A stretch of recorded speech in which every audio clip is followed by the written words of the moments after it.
Now I want to transition into playing a little bit, doing what we were doing, but over these loops that are giving you a groove and giving you like a bed that you can play over. And I'm just going to play a little bit and share my thought process so you can hear the 3 loops and think about what you're going to do. So this first loop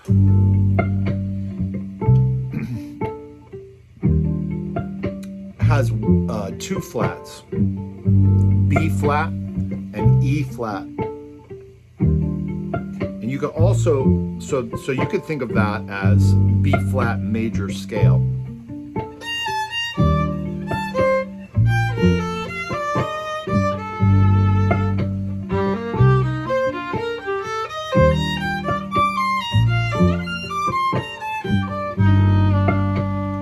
That E flat is going to be the note to watch out for that can sometimes rub.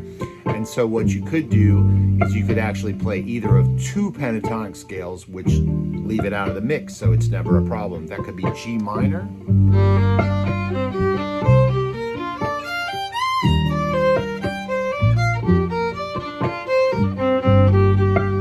that's G minor pentatonic. Or you could do, for a brighter color, you could take D minor pentatonic.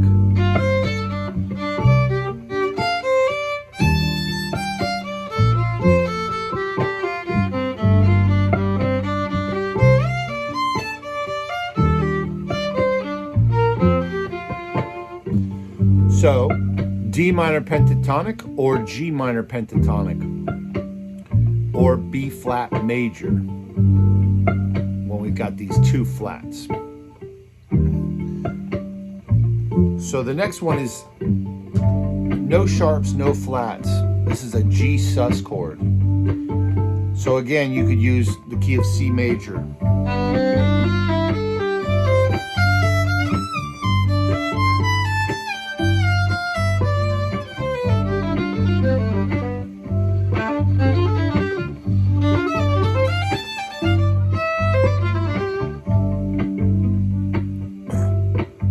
G sus chord. Now, again, you could use D minor pentatonic.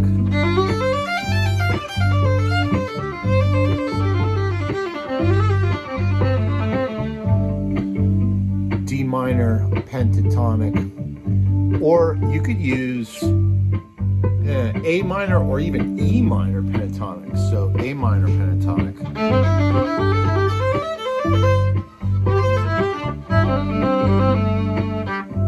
E minor pentatonic.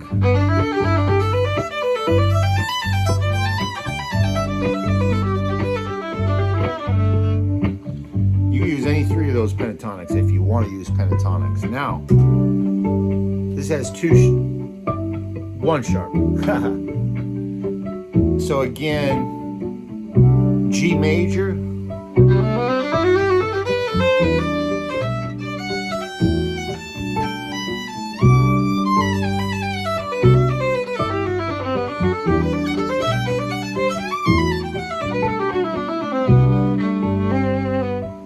G major scale, or B minor pentatonic or E minor pentatonic. B minor pentatonic.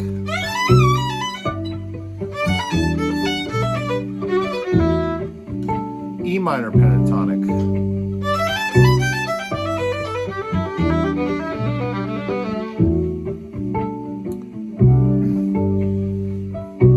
So just addressing the question, and I'm gonna have you play over these 3 different key signatures. We'll go back to 2 flats.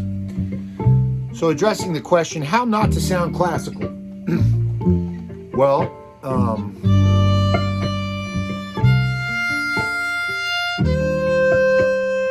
so I'm not using any vibrato, and I'm also not varying the volume of any of my notes. I'm basically connecting.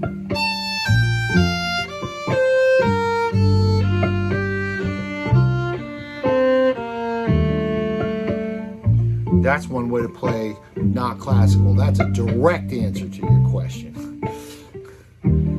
You know, like think about making the articulation flat, the vibrato flat, the volume swells flat. It's a great exercise even for being a classical player to be able to do those things. no sharps, no flats.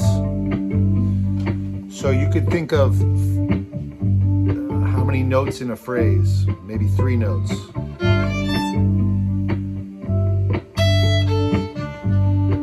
Those are 3-note phrases, right? You could play recurring rhythms or a combination of rhythms. So I could play like quarters and eighths.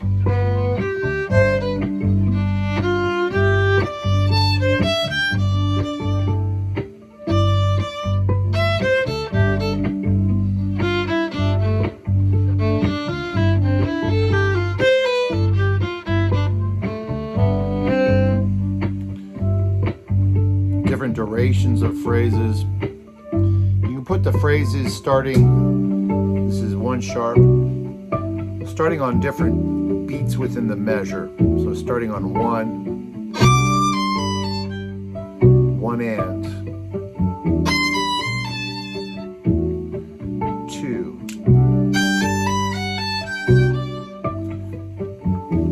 2, phrases starting on different places. Always bringing that quality of loving awareness into what you do. So I'm gonna let you, we'll start with this. You go ahead and play over this groove. 1 sharp.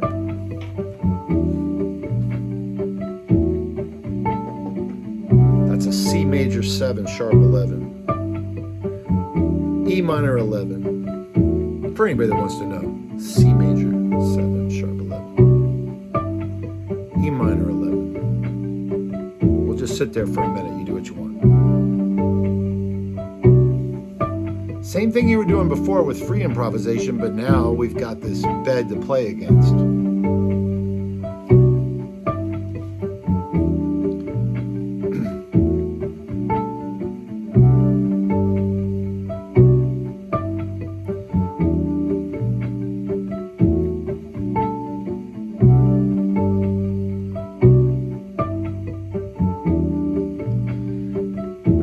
You can aspire for certain values. Some of the values that I aspire for is just playing clean rhythm, unambiguous rhythmic phrases. Ba, ba, you know, just playing in time. If you hold yourself to the standard of playing in time, it'll force you to play within your means of the speed, technique, within your means of knowing the scale, knowing the fingerboard geography. You solve all those problems by just making one promise to yourself: I will play in time.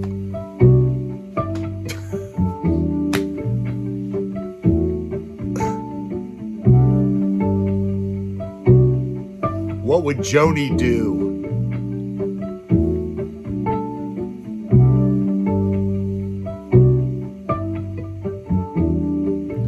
So no sharps, no flats. Here we go. So that's the C major scale starting on G. It's a G sus chord. G sus 7. A G7 basically.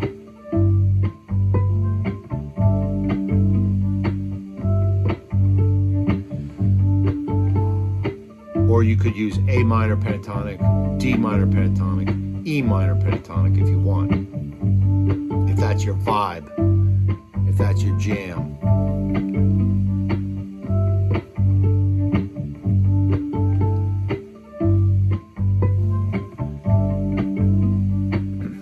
And you can always target notes in the pentatonic or the major scale with chromatic neighbors.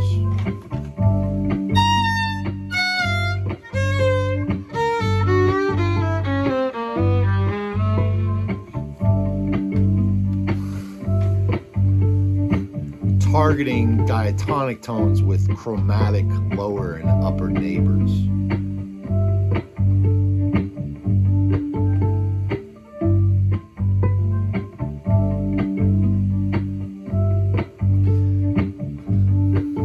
So playing in time, that's a big value thing that I aspire to. Another one is playing clear phrases.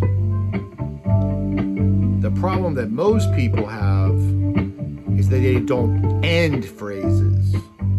They just have this run-on sentence thing happening. They don't stop and pause. That's usually what a lack of phrasing looks like. So it's like, are you done? Put that period on the end and then start a different idea. It's that reluctance to end a phrase.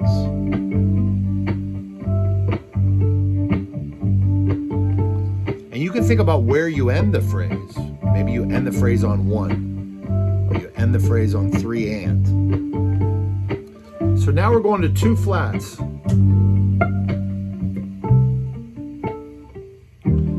flats. Or for your pentatonics, you can play G minor or D minor pentatonic. Or you can voice lead those 2 scales if you want, G minor and D minor pentatonic. Put them together.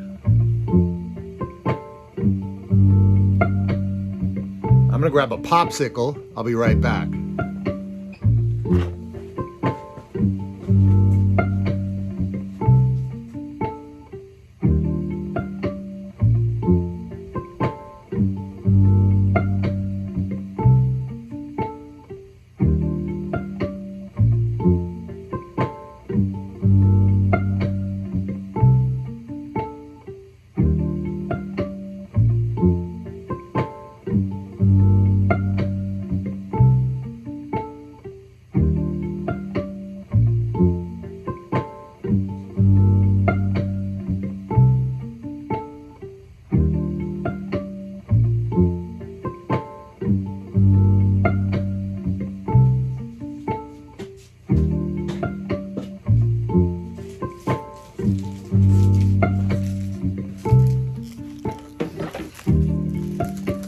Go back to no sharps, no flats.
One sharp.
If you want, we'll just trade a little bit.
Awesome. So what we did was we played alone with nothing, right? We talked about playing atonal or however we wanted, right? Just totally alone. And then we changed it up and we played against these grooves where you're playing against something. But specifically, these grooves were given to you with the idea in mind that you could use a key signature. Very specific, right? It's very specific because most of you, I figure, can play in a key signature. And that is different than when we play over chord progressions in songs that really require more voice leading and modulation. We're going to do that later. But before we do, I want to do one other thing with some loops. And in this situation, you're going to be able to play in a key signature, but you're going to do it cognizant of the triplet because the triplet is like our useless meter. It's like our useless rhythmic subdivision, right? So I talked about this kind of comparison between ambidexterity, which is the quality of being ambidextrous, the ability to use both hands equally. And so I'm right-handed, so basically when it comes to throwing a basketball or throwing a baseball, my left hand is my useless hand. And I believe that the same thing happens for many of us coming especially from folk or classical traditions, is that the triplet is so neglected that we are basically useless when it comes to playing over triplets. And so I try to talk about this in a lot of contexts. So we're going to do this. These are both these grooves are in A major, and all I want you to do is just kind of be cognizant of that triplet and now try to make phrases in a triple feel. So just to make it obvious, you know.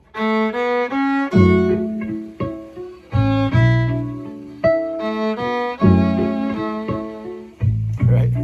1, 2, 3, 1, 2, 3, 1 and 2 and 3 and 1 and 2 and 3 and da da da da da da da da da da.